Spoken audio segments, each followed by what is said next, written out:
Bertemu kembali dalam Niaga Awani. Sudah seminggu kita menyaksikan pergerakan pasaran yang mana baru ini turun semula di bawah paras psikologi 1,500 mata dan sudah pasti pergerakan hadapan kita ingin melihat juga pergerakan pasaran dan pada masa yang sama kita ingin melihat dalam sudut ekonomi ini berkaitan dengan kedudukan inflasi kerana angka-angka ini akan terus diumumkan dan pada akhirnya ia mempengaruhi pergerakan dasar moneteri kita sama ada akan berlaku kenaikan kadar faedah lagi.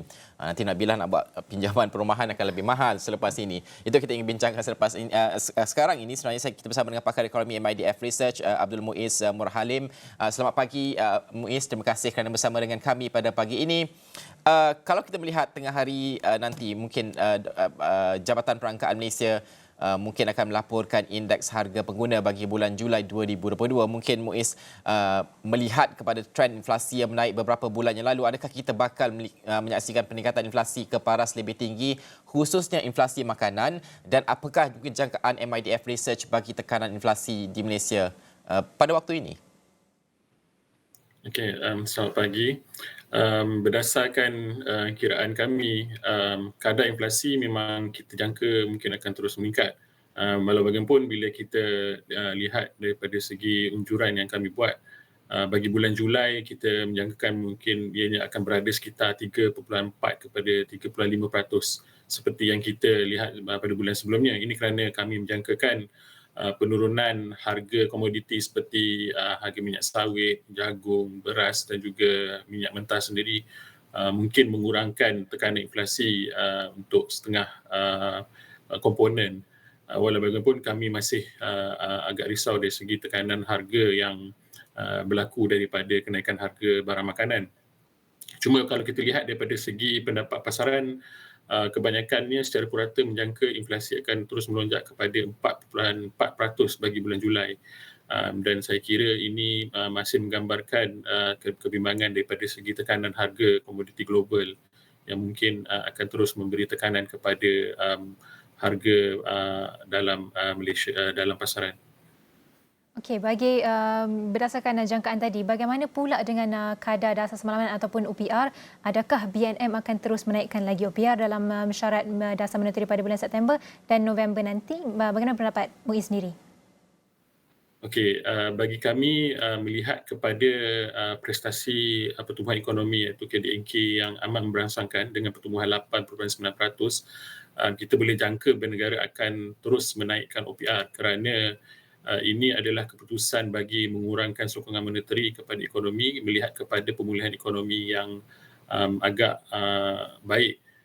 Selain daripada pertumbuhan ekonomi, apa yang menjadi fokus utama bagi saya juga ialah trend kenaikan inflasi teras iaitu core inflation yang mencecah 3% berdasarkan data yang dikeluarkan pada untuk bagi bulan Jun. Ini menunjukkan tekanan inflasi daripada peningkatan permintaan adalah yang tertinggi dalam tempoh 6 tahun.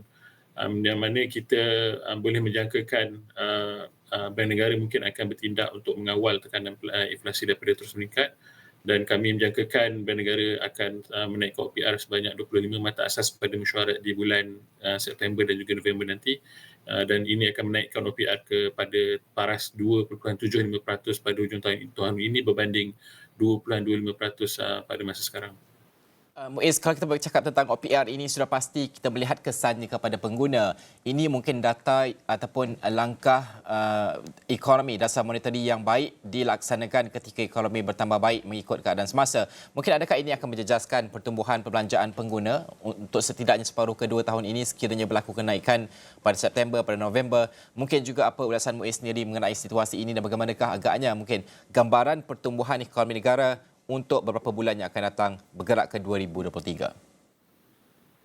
Okey, kalau kita sebut tentang momentum pertumbuhan ekonomi negara, kita menjangkakan pemulihan perbelanjaan domestik akan terus menyokong pertumbuhan negara pada separuh kedua tahun ini, yang mana kita menjangkakan ini dari segi momentum pertumbuhan tidak akan jauh berbeza walaupun kita dapati akan terdapat sokongan daripada pembukaan semula ekonomi dan juga peningkatan kedatangan pelancong asing yang turut akan memberi kesan positif kepada pertumbuhan ekonomi negara.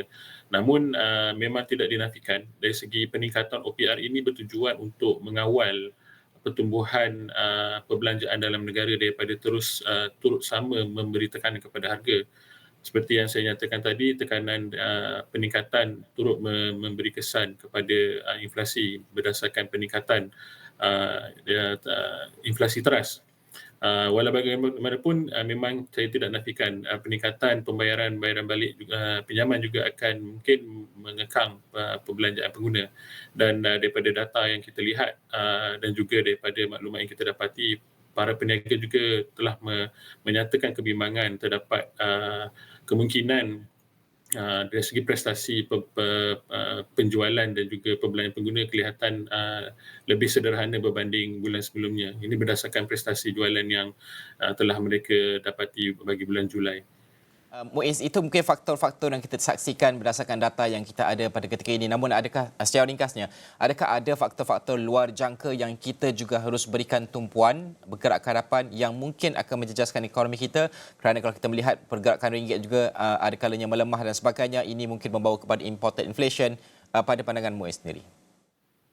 Okey, kalau secara umumnya bila kita lihat daripada segi momentum pertumbuhan ekonomi, memang sebenarnya apa yang kami jangkakan, kenapa pertumbuhan mungkin tidak jauh beza daripada apa yang kita lihat daripada separuh pertama ini, kerana kami agak bimbang mengenai perkembangan yang berlaku di luar negara, khususnya melihat kepada peningkatan